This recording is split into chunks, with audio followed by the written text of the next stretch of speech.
325장입니다.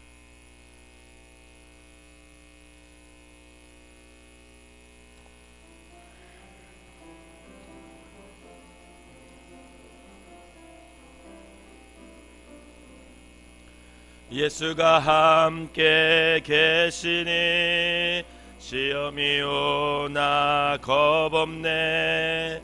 기쁨의 근원 되시는 예수를 위해 삽시다.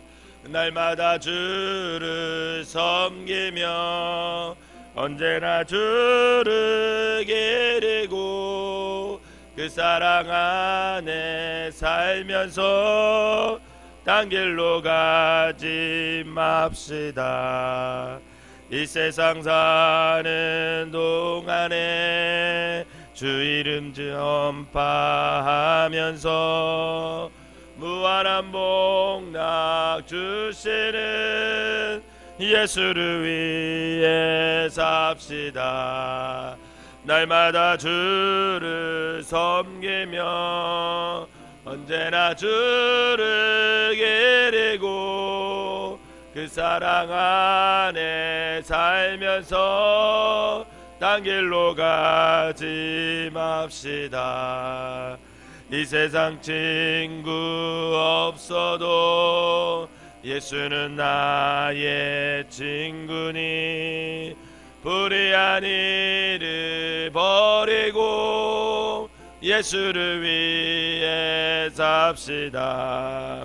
날마다 주를 섬기며 언제나 주를 기리고 그 사랑 안에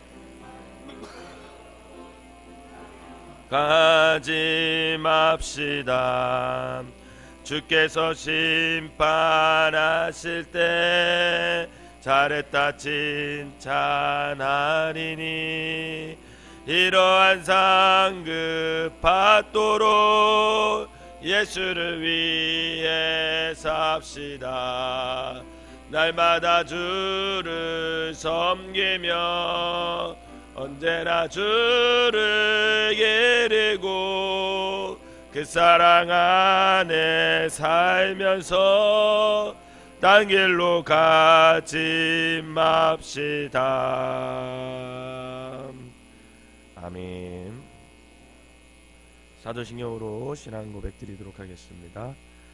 전능하사 천지를 만드신 하나님 아버지를 내가 믿사오며 그 외아들 우리 주 예수 그리스도를 믿사오니 이는 성령으로 잉태하사 동정녀 마리아에게 나시고 본디오 빌라도에게 고난을 받으사 십자가에 못 박혀 죽으시고 장사한 지 사흘 만에 죽은 자 가운데서 다시 살아나시며 하늘에 오르사 전능하신 하나님 우편에 앉아 계시다가 저리로서 산 자와 죽은 자를 심판하러 오시리라. 성령을 믿사오며 거룩한 공예와 성도가 소리고통하는 것과 죄를 사하여 주시는 것과 몸이 잘 사는 것과 영원히 사는 것을 믿사옵나이다. 아멘. 오늘 함께 보실 말씀은 마가복음 11장 1절에서 14절까지 보겠습니다. 제가 한 절 읽고 여러분들이 한 절 읽고 14절은 다 같이 읽도록 하겠습니다. 그들이 예루살렘에 가까이 와서 감람산 벳바게와 베다니에 이르렀을 때에 예수께서 제자 중 둘을 보내시며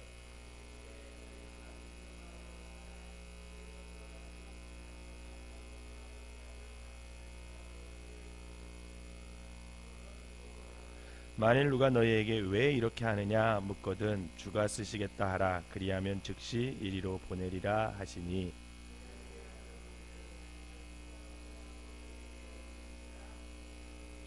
거기 서 있는 사람 중 어떤 이들이 이르되 나귀 새끼를 풀어 무엇하려느냐 하매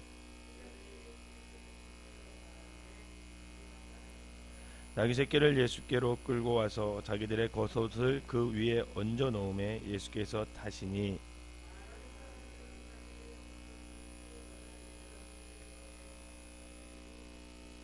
앞에서 가고 뒤에서 따르는 자들이 소리 지르되 호산나 찬송하리로다 주의 이름으로 오시는 이여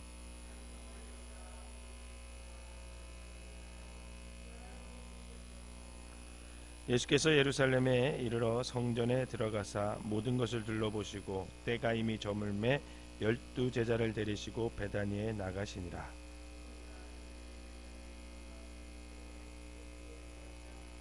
멀리서 잎사귀에 있는 한 무화과 나무를 보시고 혹 그 나무에 무엇이 있을까 하여 가셨더니 가서 보신즉 잎사귀 외에 아무것도 없더라. 이는 무화과의 때가 아니니라.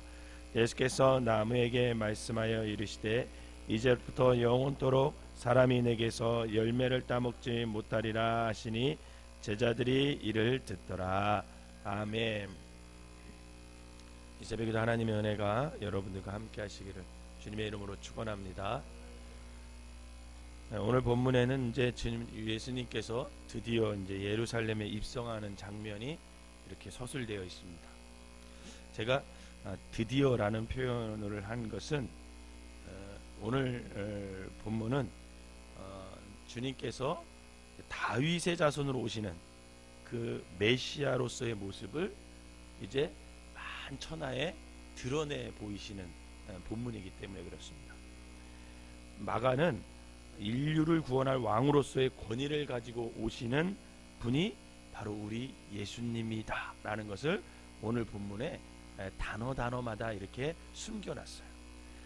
먼저 1절을 한번 읽어볼까요? 1절 다시 한번 시작. 그들이 예루살렘에 가까이 와서 감람산 벳바게와 베다니에 이르렀을 때에 예수께서 제자들 둘을 보내시며. 아멘. 헬라어 원문을 보면 1절에 이제 한글 성경에는 이제 생략이 되어 있는데 거의 카이 이렇게 시작을 해요. 즉 카이는 뭐냐면 접속사예요. 접속사. 그리고 이렇게 시작되는 거죠. 그러니까 그들이 예루살렘에 가까이 와서 이렇게 본문에 있지만 사실은 정확하게 번역하면 그리고 그들이 예루살렘에 가까이 와서 이렇게 원문에는 기록이 되어 있습니다. 이 그리고에 해당하는 이 접속사는 분명히 앞에 언급한 내용과 그 연결이 되어 있다는 것이죠. 이어져 있다는 뜻이거든요. 10장 끝부분에서 우리가 어제 새벽에 살펴봤듯이 주님은 시각장애인 이 거지 바디메오를 고쳐준 사건이 10장 맨 끝에 나오잖아요. 그런데 이 바디메오가 예수님을 보면서 절규하듯 소리를 쳤는데, 예수님을 불렀는데 그 예수님을 부르는 호칭이 있었어요. 그게 뭐였어요? 그쵸, 다윗의 자손 예수여 그랬어요. 다윗의 자손 예수여. 시각장애인의 눈을 뜨게 해준 주님은 진정 다윗의 자손이라는, 즉 다윗의 자손으로 오는 메시아라는 거예요. 이스라엘 사람들은 구세주가 올 건데 그 구세주가 누구의 혈통으로 와요? 다윗의 자손. 다윗의 자손으로 온다고 믿고 있었어요. 그래서 11장에서도 오늘 주님께서 예루살렘에 들어가실 때 사람들은 주님을 향해 이렇게 외칩니다. 10절을 한번 해볼까요? 시작. 찬송하리로다 오는 우리 조상 다윗의 나라여 가장 높은 곳에서 호산나 하더라. 아멘. 오늘 보니까 군중들도 주님을 열렬히 맞이하면서 뭐라고 외칩니까? 우리 조상 다윗의 나라요. 그렇게 외치고 있어요. 근데 또 여기서 나라라는 헬라어는요, 바실레이아라는 단어를 쓰는데 이것을 우리나라로 번역하면 왕권 이라는 뜻을 갖고 있어요. 왕권. 즉 그들은 예수님을 다윗의 왕권을 계승한 자라고 확신하고 있었던 거죠. 그래서 그 예수님을 왕권, 즉 다윗의 왕권을 갖고 온 메시아 이렇게 확신하고 환영을 하는 겁니다. 마가는 주님께서 메시아로서의 진정한 권위를 가지고 지금 예루살렘 성을 입성하고 계시다라는 거예요. 여러분 1절에 보면 예수께서 제자 중 둘을 보내시며 이랬거든요. 주님은 제자 둘을 먼저 맞은편 마을로 보내요. 그리고 거기서 아무도 타보지 않은 나귀를 풀어서 끌고 와라. 그것도 다 자란 나귀가 아닌 새끼 나귀를 풀어서 와라. 이렇게 명령하십니다. 그런데 여기서 보내다라는 또 해당하는 이 헬라어 동사는 아포스텔로라는 단어를 씁니다. 이 아포스텔로라는 단어는 그냥 보내는 게 아니에요. 어떤 특별한 목적을 위해 권위를 위임해서 보내는 것을 아포스텔로라는 단어를 사용해요. 그래서 여러분 아포스톨로스라는 단어는 사도라는 뜻이거든요. 이 사도라는 단어가 바로 이 보내다라는 뜻에서 나온 거예요. 즉 주님은 제자 두 사람을 그냥 보낸 것이 아니라 왕의 권위를 위임하여 파송했다, 이런 의미가 그 단어에 들어있는 거죠. 이들 제자 두 사람이 누구인지는 성경에 밝히게 보이고 있지는 않습니다. 그러나 그들은 주님의 말씀에 순종하죠. 즉 주님께서 자신에게 왕의 임무를 맡긴 그 사명을 감당하기 위해서 말씀에 순종하여서 마을로 들어가는 거야. 그런데 더 놀랍게도 어떤 사전에 약속도 없었음에도 불구하고 제자들은 아무런 제재도 받지 않고 그 나귀 새끼를 끌어올 수 있었어요. 3절을 한번 봅시다. 시작. 만일 누가 너희에게 왜 이렇게 하느냐 묻거든 주가 쓰시겠다 하라. 그리하면 즉시 이리로 보내리라 하시니. 아멘. 주님은 제자들을 보내면서 누군가가 혹시 나귀를 왜 끌어가냐 그렇게 물어보면 주가 쓰시겠다 이렇게 대답하래요. 주가 쓰시겠다. 여기서 주라는 말은 우리가 아는 대로 퀴리오스 이런 단어를 쓰는데, 이 퀴리오스라는 단어는 로마에서 쓸 때는 무슨 단어냐면 황제 이런 뜻이 있어요. 황제. 그런데 마가는 이 퀴리오스라는 단어를 통해서 예수님만이 진정한 이 세상의 황제 크리오스, 그 대심을 이렇게 단어에 숨겨놓으면서 표현하고 있는 겁니다. 즉 오늘 마가는 여러 가지 단어를 사용하죠. 다윗의 자손, 바실레이아, 아포스텔로, 퀴리오스, 뭐 이런 단어를 사용해서 표현하는 것을 통해서 주님께서 당신 스스로를 왕이신 메시아로 드러내고 계심을 강조하고 있는 거예요. 그런데 그 다음 구절에는 굉장히 뜻밖의 장면이 나와요. 여러분 보세요. 다윗의 자손이에요. 다윗의 왕권을 부여받았어요. 바실레이아 왕권을 갖고 있었어요.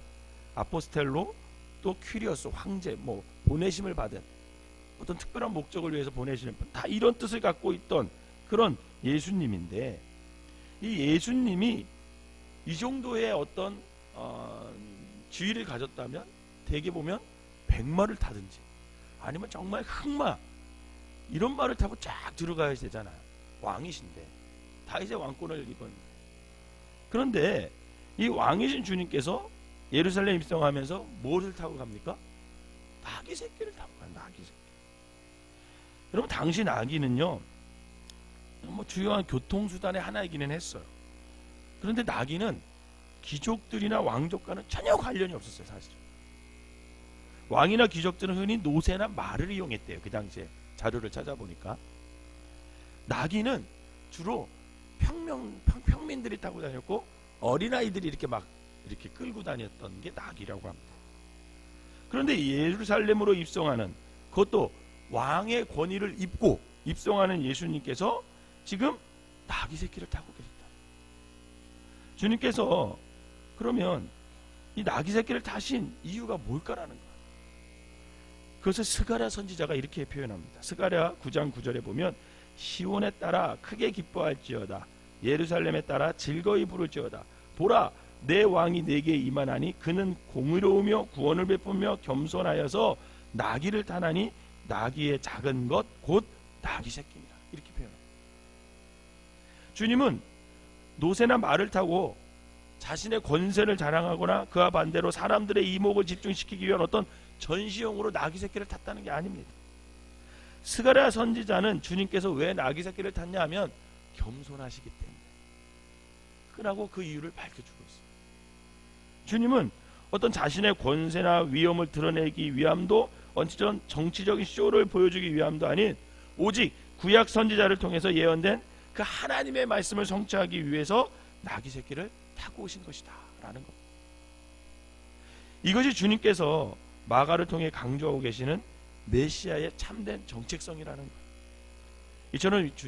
이처럼 예수님은 메시아로서 예루살렘으로 입성하는 순간에도 자기가 아닌 하나님의 뜻을 성취하고 계심을 성경은 보여주고 있습니다. 이것이 진정 마가가 우리에게 말해주고자 하는 메시아의 참된 모습이라는 거예요. 그렇게 주님은 사람들의 그런 열렬한 환호에 관심을 두지 않았어요. 왜? 자기는 지금 하나님의 뜻을 실천하고 있는 것이기 때문에. 그리고 그러한 대중의 인기에 영합하여 자신을 높이고 하지도 않았어요. 왜? 지금 주님은 십자가의 길을 가려고 예루살렘으로 입성하고 있는 그런 하나님의 뜻을 이루고자 하는 그런 모습으로 예루살렘으로 가고 있기 때문에 그래요. 그저 하나님께서 명령하신 자신의 길, 그 십자가를 향해 묵묵히 걸어가고 있는 그런 예수님이 오늘 묘사되고 있는 겁니다. 그런데 안타까운 것은 사람들이 그걸 봐요, 못 봐요? 못 봐요. 여러분, 오늘 이렇게 호산나 호산나 다윗의 자손이 막 이렇게 외치던 사람들이요, 열흘 뒤에 어떻게 해야 되는지 아십니까? 예수님은 십자가에 못 박으라고 그렇게 소리지. 주님은 십자가의 길을 묵묵히 걸어가는데 겸손하게, 사람들은 그걸 보지 못해요. 그러면 11절을 한번 읽어보겠습니다. 11절 시작. 예수께서 예루살렘에 이르러 성전에 들어가사 모든 것을 둘러보시고 때가 이미 저물매 12제자를 데리시고 베다니에 나가시니라. 아멘. 예수님께서 예루살렘에 들어가신 후에 가장 먼저 찾은 곳이 어디예요? 성전이에요. 성전을 둘러보신 주님은 이제 날이 저물자 예루살렘 근처에 있는 베다니로 다시 가셨다가 그 다음날 다시 이제 성전으로 들어오게 되거든요. 근데 내일 제가 자세히 살펴보겠지만 주님의 관심은 하나님의 성전에 있었어요. 성전은 예루살렘의 중심이자 유대 전체 사회의 문화 종교적인 어떤 구심점인 역할을 했어요. 그러나 주님은 예루살렘 성전을 보고 애통하십니다. 주님의 애통함은 이제 12절 이하에 나오는 무화과 나무를 저주하는 모습에서 이제 잘 나오고 있는데, 여러분 13절을 한번 읽어볼까요? 시작. 멀리서 잎사귀 있는 한 무화과 나무를 보시고 혹 그 나무에 무엇이 있을까 하여 가셨더니 가서 보신즉 잎사귀 외에 아무것도 없더라. 이는 무화과의 때가 아님이라. 아멘. 여러분, 무화과는 대개 1년에 2번 정도 열매를 맺는데요. 3월 하순에 처음 열리는 무화과는 크기가 아주 작대요. 그래서 이것을 아랍어로 다크시 이렇게 부른대요. 그 열매를. 그 열매가 떨어지고 난 후에 이제 8월과 10월쯤 되면 제대로 된 무화과가 맺게 된다고 합니다. 그런데 마가는 무화과의 때가 아님을 밝히고 있잖아요. 오늘 이 본문에. 그래서 따라서 주님께서 찾으신 것은 제대로 된 어떤 무화과 열매가 아닌 크기가 작아도 잎이 무성한 무화과 나무에서 충분히 기대할 수 있는 그 다크시, 자그마한 열매, 그것을 구했던 거죠. 그런데 이 다크시마저 없는 나무는 가을에도 제대로 된 열매를 맺을 수가 없는 쓸모없는 나무였다는 거예요. 일견 주님은 열매 맺지 못하는 이 무화과를 저주하는 것이지만, 겉으로 보기에는 열매가 없는 이 무화과를 저주하는 것 같지만, 뒤에 나오는 성전 사건에서 이제 이어볼 때, 이제 15절부터 이제 성전 척결 사건이 일어나거든요. 그 성전 사건에서 이어볼 때 결국은 열매 맺지 못하는 이스라엘을 향해 통탕스러워한다. 그 주님의 마음을 표현한 거예요. 그 무화과 나무를 보면서 그 성전이 성전으로서의 제대로 된 역할을 해야 되는데 성전의 역할을 못하는, 즉 유대인들, 하나님의 백성들, 하나님의 택하심을 받은 백성들, 특별히 바리새인들, 제사장들, 그 사람들이 제대로 영적인 역할을 못하는 그런 것을 보면서 통탄스러워하는 그런 예수님의 모습이 담겨져 있는 겁니다. 화려한 성전과 오가는 수많은 사람들과 활발한 상거래는 있어요. 그런데 하나님과 깊은 교제에서 비롯되는 생명력 있는 그런 영적인 풍성함, 그것이 있어야 하는데 그 생명력이 없는 이스라엘의 영적 시체를 가리켜 주님은 결국은 나중에 뭐라고 얘기하냐면 강도의 소굴이다, 이렇게. 강도의 소굴. 사랑하는 여러분, 오늘 본문에는 잎만 무성한 무화과로 대변되는 그 이스라엘의 영적인 실체와 오직 하나님의 말씀에 순종하여 묵묵히 그냥 겸손히 나귀 새끼를 타고 가는 그런 예수님의 모습, 그 십자가의 길을 걷고 있는 그 주님의 모습을 대조적으로 표현하고 있는 거예요. 그렇다면 오늘 나의 모습은 어떠냐는 거죠. 나의 모습. 저와 여러분들의 모습은 어떠합니까? 겉만 정말 무성한 그런 열매 없는 신앙생활을 하고 있습니까? 아니면 묵묵히 내 자리를 지키면서 주님의 말씀에 순종하면서 나는 십자가의 길을 걷고 있습니까? 오늘 이 새벽에 한번 이 본문을 통해서 저와 여러분들이 한번 깊이 묵상해 보기, 내가 정말 열매 맺고 있나? 사명 감당하고 있나? 아니면 겉만 무성한 모습으로 그냥 그렇게 열매 없이 살아가고 있는가? 바라기는 묵묵히 주님의 말씀을 순종하면서 겸손히 맡은 사명 잘 감당하며 십자가의 길을 걷는 저와 여러분 되시기를 주님의 이름으로 부탁을 드립니다. 기도하겠습니다. 사랑과 은혜가 충만하신 주님, 수많은 사람들의 열렬한 환호에도 아란 것 없이 우리를 위해 묵묵히 십자가를 향해 걸어가신 그 주님을 만나게 하시니 감사를 드립니다. 하늘의 권세를 모두 가지신 왕이시지만 오히려 겸손히 하나님의 말씀에 순종하시는 본을 친히 보여주셔서 또한 감사를 드립니다. 우리의 믿음 또한 무성한 잎사귀로만 남지 않게 우리를 도와주시옵소서. 주님께서 그러하셨던 것처럼 외적인 화려함을 자랑하는 우리의 신앙이 아니라 절대적인 하나님의 말씀을 잘 지키기 위해 오늘 우리의 자리를 지키며 사명 감당하며 살아가는 우리 모두가 되게 하여 주시옵소서. 그래서 우리의 자랑이 오직 십자가가 되게 하여 주시고, 아버지 그 십자가의 길을 묵묵히 걸어갈 때 나를 통해서 이 땅에 하나님 나라가 만들어져가는 놀라운 역사가 시작되게 하여 주시옵소서. 귀한 열매, 아버지 그 귀한 예물 드린 손길 주님께서 축복하시고 저들의 삶 가운데 사명 감당하는 귀한 삶들이 되게 하여 주셔서 늘 각자의 자리를 지키면서 아름답게 협력하여 선을 이루는 귀한 성도들 되게 하여 주시옵소서. 오늘 하루도 또 하나님께서 생명 주셔서 살아갑니다. 겸손하게 하시고 아버지 하나님 사명 잘 감당하는 귀한 한 날 되게 하여 주시옵소서. 예수님의 이름으로 기도하옵나이다. 아멘.